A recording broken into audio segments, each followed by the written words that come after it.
लगातार 27 पुतलियों से राजा विक्रमादित्य की महानता की कहानी सुनकर परेशान हो चुके राजा भोज ने एक बार फिर सिंहासन पर बैठने की कोशिश की। वह जैसे ही सिंहासन पर बैठने गए, तभी 28वीं पुतली वैदेही ने उन्हें रोका और राजा विक्रमादित्य की स्वर्ग यात्रा और इस दौरान उनके द्वारा किए गए पुण्य कार्यों का किस्सा बताना शुरू किया। एक रात महाराज विक्रमादित्य अपने महल में सोए हुए थे। इस दौरान उन्होंने सपने में एक सोने का महल देखा। महल की सजावट व आसपास का नजारा बहुत ही खूबसूरत था। सपने में ही महल के बाहर उन्हें एक योगी दिखा जिसका चेहरा हूबहू उनके जैसा ही था। यह देखते ही अचानक उनकी नींद टूट गई। वह समझ गए कि वह एक सपना देख रहे थे, लेकिन जागने के बाद भी उन्हें पूरा सपना अच्छी तरह से याद था। उन्होंने अपने पंडितों व ज्योतिषियों को अपना सपना सुनाया और इसका मतलब जानने के लिए उनसे कहा। सभी विद्वानों ने राजा विक्रमादित्य से कहा कि महाराज, आपने सपने में स्वर्ग के दर्शन किए हैं और वह महल देवराज इंद्र का है। देवताओं ने शायद आपको सशरीर स्वर्ग आने का निमंत्रण दिया है। अपने विद्वानों की यह बात सुनकर महाराज विक्रमादित्य आश्चर्यचकित हो गए और फिर उन्होंने पंडितों से पूछा कि स्वर्ग जाने का रास्ता कौन सा है और इस यात्रा में किस किस चीज की जरूरत पड़ सकती है। काफी सोचने के बाद सभी विद्वानों ने उन्हें वह मार्ग बताया जहां से स्वर्ग में प्रवेश किया जा सकता है। इसके साथ ही उन्हें यह भी कहा कि जो हमेशा भगवान को याद करता है और धर्म का पालन करता है वही स्वर्ग जा सकता है। इस पर राजा ने कहा कि काम करते हुए कभी न कभी उनसे अनजाने में कोई गलत काम जरूर हुआ होगा। साथ ही कई बार राजकाज के कारण भगवान की पूजा करना भी छूट जाता है। इस पर सभी ने एकमत होकर कहा कि महाराज, अगर आप इस काबिल नहीं होते तो आपको स्वर्ग के दर्शन ही नहीं होते। सभी के कहने पर राजा विक्रमादित्य राजपुरोहित को अपने साथ लेकर स्वर्ग जाने के लिए निकल पड़े। अपने विद्वानों के कहे अनुसार उन्हें इस यात्रा के दौरान 2 पुण्य कर्म भी करने थे। यात्रा से पहले राजा ने अपना शाही भेष त्याग दिया था। वह आम लोगों की तरह कपड़े पहनकर यात्रा कर रहे थे। यात्रा के दौरान रात में वह एक नगर में आराम करने के लिए रुक गए। कुछ देर बाद उन्हें एक बुजुर्ग महिला रोती दिखी। वह काफी परेशान थी। राजा विक्रमादित्य ने उस बुजुर्ग महिला से रोने का कारण पूछा। बुजुर्ग महिला ने बताया कि उसका इकलौता बेटा सुबह जंगल गया था, लेकिन अभी तक लौटा नहीं है। राजा विक्रमादित्य ने उससे पूछा कि उसका बेटा जंगल किस काम से गया है। तो बुढ़िया ने बताया कि उसका बेटा रोज सुबह जंगल से सूखी लकड़ियां लाता है और शहर में बेचता है। इसी से परिवार उसके का गुजारा होता है। राजा ने बुढ़िया से कहा कि आप चिंता मत करो, आपका बेटा आ जाएगा। इस पर बूढ़ी औरत ने कहा कि जंगल बहुत घना है और वहां कई खतरनाक जानवर हैं। मुझे डर है कि कहीं किसी जानवर ने उसे अपना शिकार न बना लिया हो। बुढ़िया ने आगे कहा कि शाम से वह कई लोगों से विनती कर चुकी है, लेकिन कोई भी उसकी मदद नहीं कर रहा। बुढ़िया ने कहा कि मैं बूढ़ी हो चुकी हूं, इसलिए खुद जंगल जाकर उसे ढूंढ नहीं सकती। यह सुनकर विक्रमादित्य ने कहा कि वह उनके बेटे को ढूंढ कर लाएंगे। इसके बाद राजा विक्रमादित्य लड़के की खोज में जंगल चल दिए। जंगल में उन्हें एक नौजवान युवक कुल्हाड़ी लेकर पेड़ पर दुबका बैठा मिला और उस पेड़ के नीचे एक शेर घात लगाए बैठा हुआ था। विक्रम ने कोई रास्ता निकालते हुए शेर को वहां से भगा दिया और उस युवक को अपने साथ लेकर बुढ़िया के पास लौट आए। बुढ़िया बेटे को देखकर बहुत खुश हुई और विक्रम को ढेरों आशीर्वाद दिए। इस तरह बुढ़िया को चिंता मुक्त करके राजा ने एक पुण्य का काम किया। रात को आराम के बाद उन्होंने अगली सुबह फिर से अपनी यात्रा शुरू की। चलते चलते वह समुद्र के किनारे पहुंच गए। वहां उन्होंने एक महिला को रोते हुए देखा।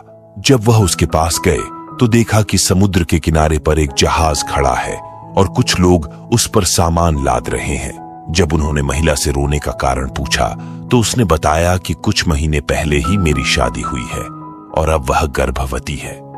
उसके पति इसी जहाज पर काम करते हैं और आज जहाज दूर किसी देश जा रहा है।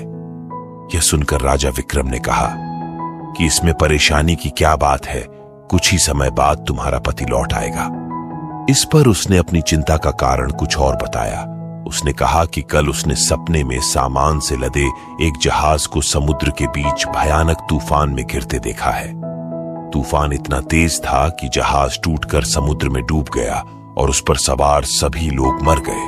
उस महिला ने आगे कहा कि अगर यह सपना सच हुआ तो उसका क्या होगा और उसके होने वाले बच्चे की देखभाल कैसे होगी। राजा विक्रमादित्य को यह बात सुनकर दया आ गई। उन्होंने समुद्र देव द्वारा दिए गए शंख को महिला को दिया और कहा कि यह अपने पति को दे दो और उससे कहो कि जब भी तूफान या कोई अन्य प्राकृतिक आपदा आए तो इस शंख को फूंक दे, इससे सारी मुसीबत खत्म हो जाएगी। उस औरत को राजा विक्रमादित्य की बात पर विश्वास नहीं हुआ और वह शक की नजर से उन्हें देखने लगी। राजा विक्रमादित्य ने महिला की शंका को भांप लिया और तुरंत शंख में एक फूंक मारी, जिसके बाद देखते ही देखते वह जहाज और उस पर तैनात सभी लोग कोसों दूर चले गए। अब दूर दूर तक सिर्फ समुद्र नजर आ रहा था।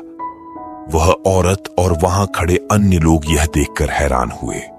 इसके बाद महाराज ने फिर से शंख फूंका तो वह जहाज सभी कर्मचारियों सहित वापस आ गया।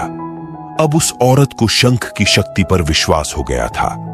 उसने राजा से वह शंख लेकर धन्यवाद कहा।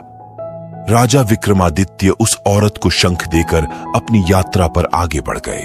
कुछ देर चलने के बाद आकाश में काले बादल मंडराने लगे और बादल जोर जोर से गरजने लगे। इसी बीच उन्हें एक सफेद घोड़ा वहां आता दिखा।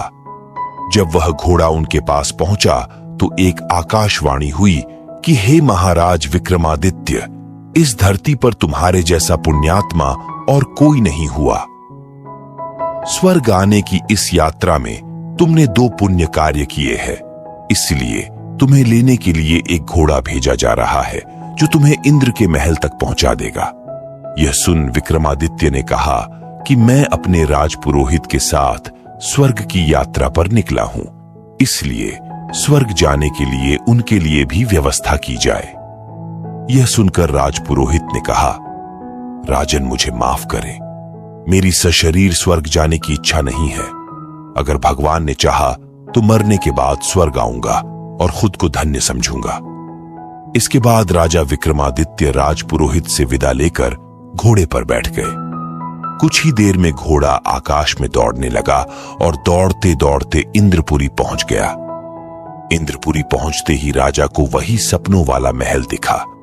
चलते चलते वह इंद्र सभा में पहुंच गए, जहां सभी देवता अपने अपने स्थान पर बैठे थे। अप्सराएं नृत्य कर रही थी। इंद्रदेव पत्नी के साथ सिंहासन पर बैठे थे। राजा विक्रमादित्य को सशरीर स्वर्ग में देखकर सभी हैरान हो गए। इंद्र उन्हें देखकर सिंहासन से उठकर आए और उनका स्वागत किया। साथ ही राजा विक्रमादित्य को सिंहासन पर बैठने को कहा। राजा ने इंद्र से सिंहासन पर बैठने से यह कहकर इनकार कर दिया कि वह इस आसन के योग्य नहीं है। इंद्र विक्रमादित्य की नम्रता और सरलता देखकर प्रसन्न हुए। इंद्र ने उनसे कहा कि सपने में आपने जिस योगी को देखा था वह आप खुद थे। आपने इतना पुण्य कमा लिया है कि इंद्र के महल में आपको स्थायी स्थान मिल गया है। इसके बाद इंद्र ने राजा विक्रमादित्य को एक मुकुट उपहार में दिया। राजा विक्रमादित्य कुछ दिन इंद्रलोक में बिताने के बाद वह मुकुट लेकर अपने राज्य वापस आ गए। यह कहानी सुनाने के बाद 28वीं पुतली वैदेही ने राजा भोज से कहा कि अगर तुम भी राजा विक्रमादित्य की तरह पुण्य करने वाले सरल व विनम्र हो तो ही इस सिंहासन पर बैठ सकते हो, वरना नहीं। इतना कहकर 28वीं पुतली वैदेही वहां से उड़ जाती है। कहानी से सीख, इस कहानी से यह सीख मिलती है कि हमें दूसरों की मदद करनी चाहिए, क्योंकि अच्छे कर्मों का फल जरूर मिलता है।